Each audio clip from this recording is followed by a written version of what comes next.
بہت دنوں بعد دوبارہ مل رہے ہیں ہم. بڑا اچھا لگ رہا ہے جی کہ پرانی یادیں تازہ ہو رہی ہیں اور کافی عرصہ بیچ میں ایک گیپ آ گیا. وہ ہم نہ مل سکے، نہ کوئی بات ہو سکی، نہ کوئی رابطہ رہا. تو بہرحال جنہوں نے رابطہ توڑوایا ان کا بھی شکریہ کہ انہوں نے جو ہے وہ نہ جانے ایسا کیوں کام کیا، لیکن ملک بہت پیچھے چلا گیا. اللہ تعالیٰ اس ملک کی حفاظت فرمائے اور ملک خوشحال ہو، عوام یہاں کے خوشحال ہوں. دنیا بہت آگے چلی گئی ہے، ہم بہت پیچھے رہ گئے ہیں.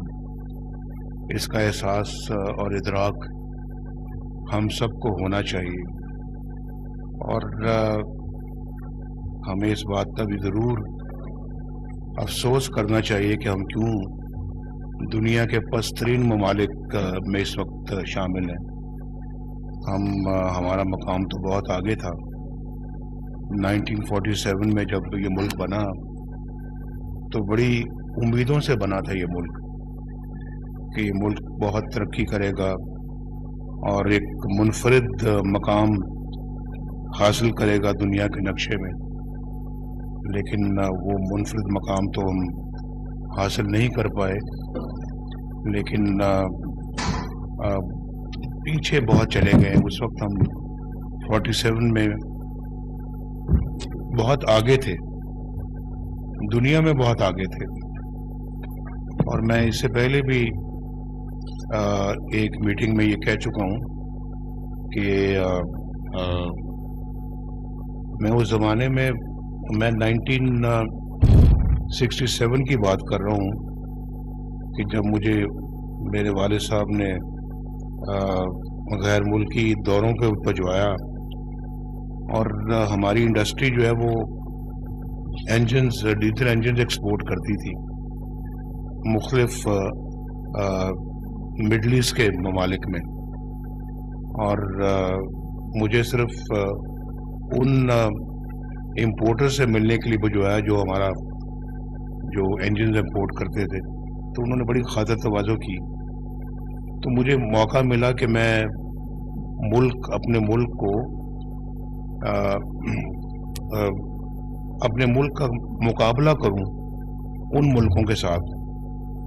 تو میں آپ کو بتانا چاہتا ہوں کہ ہمارے ایئرپورٹ اس زمانے میں بہت اچھے تھے، ہماری سڑکیں ان کے مقابلے میں اچھی تھیں، بہت اچھی تو نہیں تھی لیکن اچھی تھیں، ان سے بہتر تھیں. اور ہمارے ملک کے اندر ایک انڈسٹریل بیس تھا، ایگریکلچر بیس تھا ہمارا. تو لوگ خوشحال تھے اور لوگوں میں کام کرنے کا ایک بہت جوش و جذبہ تھا. تو وہاں پہ آپ اندازہ کر سکتے ہیں کہ جو ملک جہاں ہم انجن ایکسپورٹ کرتے تھے وہ آج ہم سے کہیں آگے، وہ شاید ہمیں بہت ساری چیزیں ایکسپورٹ کرتے ہیں اور ہم دیکھتے دیکھتے بہت پیچھے رہ گئے. اور یہ ایسے ہوا جیسے 2017 میں ہماری حکومت کتنی اچھی چل رہی تھی، لوگ بھی خوش تھے، مزدور خوش تھا، کسان خوش تھا اور مہنگائی نہیں تھی ملک میں اور بجلی سستی تھی. لوڈ شیڈنگ کا خاتمہ کیا تھا، دہشت گردی کا خاتمہ کیا تھا. اس سے پہلے ملک ایٹمی قوت بنا تھا، پاکستان تیزی کے ساتھ آگے بڑھ رہا تھا، سی پیک بڑی تیزی کے ساتھ چل رہا تھا اور ملک میں موٹر ویز بن رہی تھی اور بجلی گیس کی کوئی کمی نہیں تھی. جب ہم آئے تھے تو 18 گھنٹے کی لوڈ شیڈنگ تھی. 2017 میں ہم نے ساری لوڈ شیڈنگ کو زیرو پر لے آئے اور پاکستان کو ایک دفعہ پھر خوشحالی کی ڈگر پہ ڈالا، اور پھر لوگ یہ بہت جو مخالفین تھے وہ حسد کرتے تھے کہ یہ شاید اب پھر دوبارہ آ رہے ہیں، 2018 میں الیکشن ہوگا تو مسلم لیگ سویپ کرے گی۔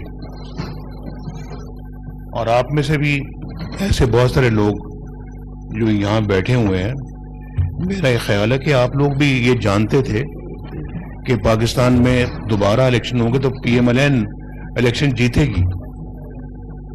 تو وہ سارا کچھ اپ سائڈ ڈاؤن ہو گیا۔ کیوں ہوا یہ ذرا کئی دفعہ یہ سوال میں بار بار پوچھتا ہوں، مجھے بھی خیال آتا ہے کہ میں بار بار کیوں پوچھتا ہوں، لیکن پوچھنا پڑتا ہے کیونکہ جواب آگے سے آتا کوئی نہیں ہے۔ تو میرا خیال ہے قوم جاننا چاہتی ہے کہ ایسا ہوا کیوں، اور پاکستان کا یہ حشر برپا ہو گیا۔ لوگ مہنگائی میں اپنی ساری کمائی جو ہے وہ کھو چکے، بجلی کا بل نہیں دیا جاتا، سبزیاں دال خریدنے سے بھی مجبور ہو گئے۔ تو یہ عالم تو ہم نے کبھی پاکستان کی تاریخ میں پہلے کبھی نہیں دیکھا جو اب دیکھا ہے۔ ابھی 75 سالوں میں تو ہمیں بہت آگے نکل جانا چاہیے تھا۔ تو یہ بہت سوالات انسان کے ذہن میں دل میں جنم لیتے ہیں، اور کسی کا جواب ملتا ہے، کسی کا جواب نہیں ملتا۔ تو میرا خیال ہے کہ ہم نے خود اپنے ملک کے ساتھ بڑی زیادتی کی ہے۔ شاید اس زیادتی کے ازالے کا وقت اب آ رہا ہے، تو اگر آ رہا ہے تو پھر ہمیں اس کا ازالہ کرنا چاہیے، اور ملک کو دوبارہ اسی جگہ پہ لے کے جانا چاہیے جس کا ہمارا ملک مستحق ہے۔